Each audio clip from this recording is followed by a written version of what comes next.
Glen Sobel, the Alice Cooper Band, here for the Bonzo Bash. That's right. That's right. Is this camera or audio? This is right there. Oh, it's right Lights, in my camera, face. action. Nice. Now, tell us about your earliest memories of hearing Zeppelin and what Bonham and the band mean to you. Oh, well, that's easy. I mean, when I was 10, I bought Song Remains the Same. For me, it was always about getting the live records first, because you get a real idea of what the band is, what their hits are, and there's usually a drum solo on a live record, right? Well, we did. Like I got Rush's Exit Stage Left, same deal. There's a drum solo on there. I said, well, I'll get Zeppelin's live record.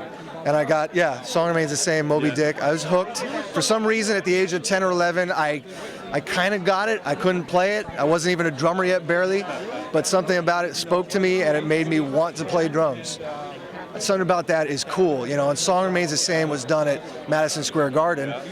Last October, we played there with Alice Cooper, with Motley Crue, and that was an amazing kind of full circle moment for me, getting to play there.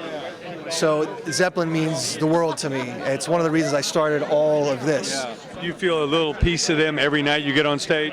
Well, sure, especially a night like that, playing at the Garden. But yeah, of course, yeah.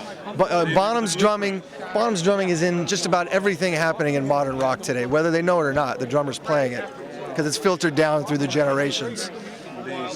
Now, let's go to Alice. Do you remember listening to your first Alice Cooper records? What were those songs that made you a fan? Well, growing up in LA, FM rock radio was playing Alice Cooper all the time, Under My Wheels and School's Out and $1 Billion Babies.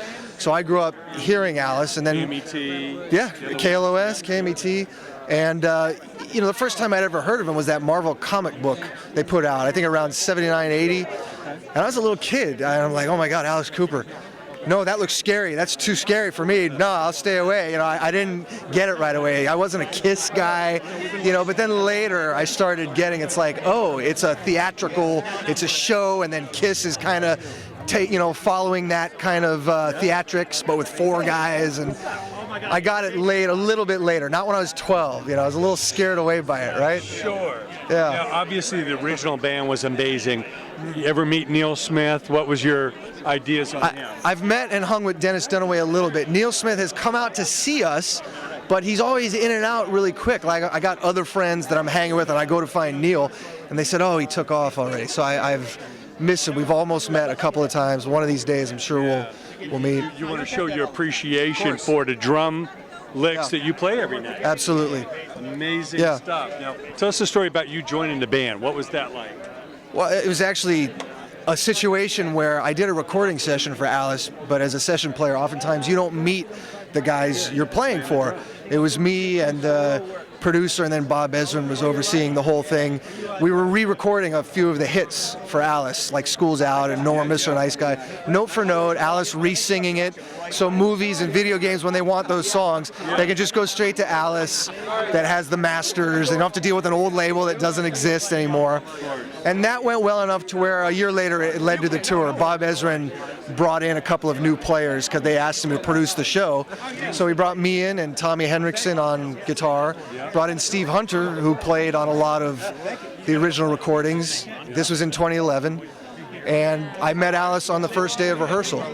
They told him, we'll get Glenn, the guy that played on your remakes. And he said, well, I got to see him. They showed him some YouTube, and based on all that, he said, that's it, he's in, cool. That's how things happen a lot these days. Yeah. Now, obviously, you and Motley Crue, it's an amazing package. You know, hits all night long. From when you hit the stage to the last encore to Crue. Yeah. I mean, what about Tommy Lee? I mean, to watch what he's done and the legacy of that band coming to a close, what are your thoughts of that? Well, it's one of those things. Again, I grew up MTV generation, watching the Girls, Girls, Girls video, the upside down drum thing, seeing the Dr. Feelgood tour, and then getting to share the stage with them. Of course, it's been a pleasure. We did 72 shows with them last year. And it's a huge production. We both get to do our thing with our pyro and props, but you know, they have like flamethrowers and CO2 cannons. And yeah, it's great getting to hang and watch Tommy do his thing and play those classic drum parts. It's all a big influence on all of us modern rock drummers. Again, it's whether you know it or not, Tommy Lee's playing is in there. And like those other bands, I hear this is really it. This is the end of the road. There ain't no reunions with half the band, none of that coming up. Are you on the Staples Center? Are you on the last show? As of now, we're not. The way it's listed, yeah, and I've already got people asking me to get them on the guest list for that almost a year from now. Yeah. No, it doesn't look like it right now. It could change, but fall. that hasn't been announced yet, the fall, but they announced summer dates yesterday. July, August, September. Amazing. Yeah, coming up. It went that well that they were doing it again.